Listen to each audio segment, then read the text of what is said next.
What is something you spend a ton of money on that the vast majority of people never would? I think I'm in the top 1% of chickpea consumers. Astronomy gear. Just one eyepiece can cost significantly more than most entry-level telescopes. A large, well-made mirror for a homemade Dobsonian I plan to build will cost as much as a new car, $25,000 or so. Hobbies that I lose motivation for. I have guitars I can't play, a 3D printer that hasn't been used in weeks, sketchbooks that have most of their pages untouched, guns that have fallen silent. I love antique shotguns. Handheld gaming consoles in various states of repair, a project car that I have nearly done and will finish before New Year's I hope, bonsai that are effectively just houseplants in funny dirt, games I don't play, random computer parts scattered about, collections gathering dust, and a ton of parts and specialty tools that rarely get used. I have my sights set on fiddling with gunpla and some light prop model making for some reason now. If I was smart and financially responsible, I wouldn't deep dive into things immediately. I have a ton of useful oddball skills and mechanical aptitude to show for it though. Art supplies. More than half of it remains unused. I just like looking at them. Effects pedals. I took some to a friend's house a few weeks ago for a stoner noise jam and he said, "What is that? About $2,000 in pedals?" I was about to push back as it seemed absurd. Then I realized he was right. Fencing and fencing accessories. Not the barbed wire type, but the stabbing people with long pointy metal sticks kind. Chicken feed. Those little buggers are just stomachs covered in feathers. I was going through £200 a month for a while, even though they free range and eat everything they can find. I live out in the country and somehow adopted 4 wild hens that came over from my neighbor's flock. I tried to domesticate them but they just decided to free range all over my yard. I was emotionally invested at this point. I have 6 ducks and damn it wanted some chickens to pet. So I bought 3. They became wild free rangers with the rest and suddenly about 8 more showed up. I'm on month 6 now of feeding all these birds and I get to pet 0 of them. I like to collect fossils and pretty minerals that I spend way too much on, but it's my hobby and I love it. Does Marie understand your mineral hobby? A mixed reef aquarium for my living room. The amount of money you can potentially spend in the hobby is ludicrous. But there is something captivating about watching all the interactions in a marine ecosystem as it grows. Many of the best-looking corals and fish can also be grown sustainably by aquaculture suppliers now, which I think is important if you want to be a responsible pet owner. The other big draw for me is all the gear and tech which is available to tinker with, from Prototyperaptor skimmers to pumps, powerheads, refugiums, reactors, and dosing equipment. You could spend thousands if you wanted, and that's nothing compared to the cost of some specialty fish or corals with really radiant colors. Dungeons and Dragons dice. Dear God. 2 courses of Accutane for severe acne. Gave me my life back. Watches. Too many watches to wear. I just really like them. I raise butterflies. When the caterpillars eat their way through the plants in my yard, I go buy them more. I've spent probably $400 on them last year. I bought a ton of fennel to finish up my swallowtails, another ton of milkweed for my monarchs, and tomato plants for my hawk moths. Knives. Not like I buy a lot of knives. I spend a lot of a few. Seltzer water. It's substantially cut down on my alcohol intake and I never drink soda anymore. But to anyone who had never been to my house, you'd think I was stocking up for the end of the world or looking into becoming a seltzer distributor. Warhammer models, paints, brushes, hobby accessories. I play both 40k and Age of Sigmar. I've painted 3 large armies in 40k, sold 1 to a friend, and I'm working on my first Age of Sigmar army. There's probably a couple $100 in paints alone in a 12x8 or so plastic shoebox I keep them in. They call it plastic crack for a reason. Asian ball-jointed dolls. Never get into this hobby. Drugs are cheaper and easier to explain. Fountain pens. I haven't sunk much into it yet because poor, but I am planning to spend a lot in the near future. I met an old guy at jury duty with a $700 pen. He said he collects them and already has his pens assigned to specific kids in his will. His $700 pen wasn't even his most expensive pen. He was very proud and let me hold his $700 pen. He was all about pens. I stood there and talked to this guy for 20 minutes after we were dismissed. I don't like pens as a hobby, but I like listening to people talk about shit they are passionate about. I'm about to drop $1,000 to repad my flute. Yarn, and knitting needles.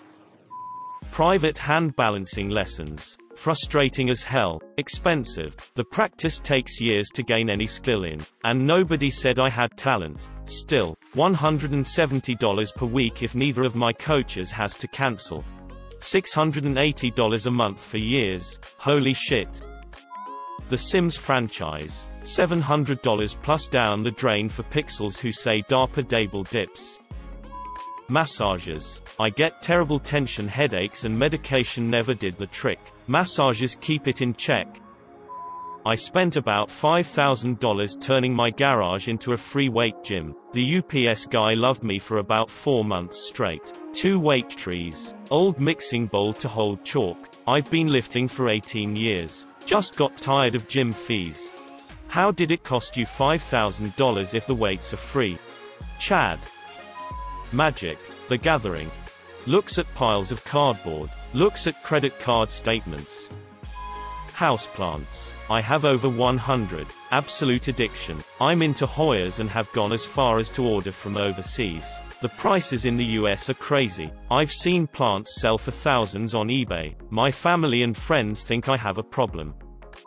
I spent $800 on a bow, like a bow and arrow, for target shooting. I told my friends and they all told me I was nuts. I probably am. Fermentation equipment. I love fermenting stuff. I made a fermented cranberry soda for this Thanksgiving. Vintage style clothing and lingerie. So beautiful yet so expensive.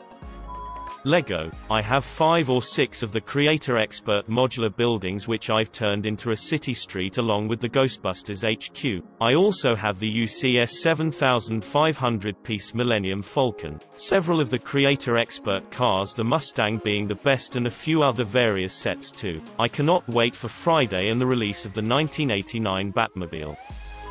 Ungrateful people. I'm also a parent of small children. 3D printer. It's amazing. Board games. I've got a collection of over 230 plus about 160 expansions for those. Granted, the hobby is growing, but I'd wager the majority of people haven't experienced much past Cards Against Humanity. I dropped $0.000 to own this German Shepherd puppet from the TV show Danger 5. I got it at an auction the producers of the show put on a couple of years ago, and I don't think a lot of people would be willing to drop that kind of money on a prop. For those of you unfamiliar with the show, it's a hilarious Australian comedy about a group of spies who are trying to kill Hitler. But the show, at least the first season, is shot like it's from the 1960s. Here are some of the scenes featuring my puppet, and a bonus gif of my puppet watching himself. Chicken shawarma. Can't get enough of that damn white sauce. Blueberry Nutri-Grain bars. I'm always buying that shit, man. I'm addicted to them. Antique swords. My M1855 French Superior Officer's saber arrived today. It is the third French 1845 55th saber I have added to my collection. Steel does not last without effort, and too many beautiful historic pieces rust away. I preserve what I can and hope to someday get a 3D scanner to scan my collection and preserve them forever. Insulin. Guitars. Malort. I mostly buy it to make other people take shots of it, because I know it hurts newcomers and I enjoy that like a true Chicagoan. Pointed shoes and dance classes. I pay $22,000 a year in property taxes to live in a normal size house. Stuff Long Island. Skooma. Can't get enough of that sweet moon sugar. Cycling. Same. Bikes in particular. I don't know off the top of my head how many we own. The best comments are "I bet it was over $1,000. I usually respond with a yes, while thinking in my head that's about what I paid for the front wheel. Cheese LMAO.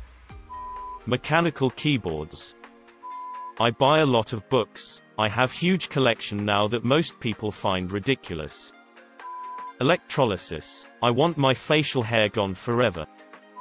My daughter's cheerleading team. It is so expensive, but she really loves it, and it's done tons for her self-confidence and time management skills. Plus, I never hid from her the struggles to find the money. I donate my plasma to help pay for the travel expenses, so she really appreciates being able to be on the team. This is her last year and I'm surprised to find I'm actually a little sad.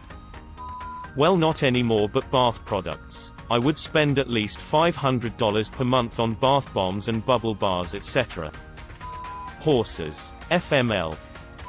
Butter. Sure, I could buy that Land O'Lakes crap for $3 per pound, but have you ever tried Prototyperaptor? It's stunning.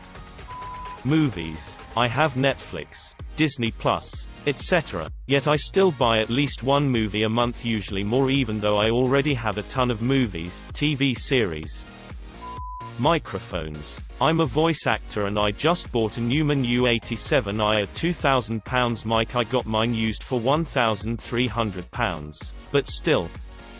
Enamel pins. I love them, and especially ones of cartoons, games, music, etc. Come in very handy with expressing personality. I put them on my leather jacket and swap every now and then to not have many holes poked. I hope to order a few custom-made ones someday when I don't feel so cheap. Virginals, they're so delicate and expressive. Goats. Archery. Bows and equipment cost a fortune, and not really a famous sport in my country, but I've always been fascinated by it, and I don't actually have any other hobbies apart from books. Getting my hair cut.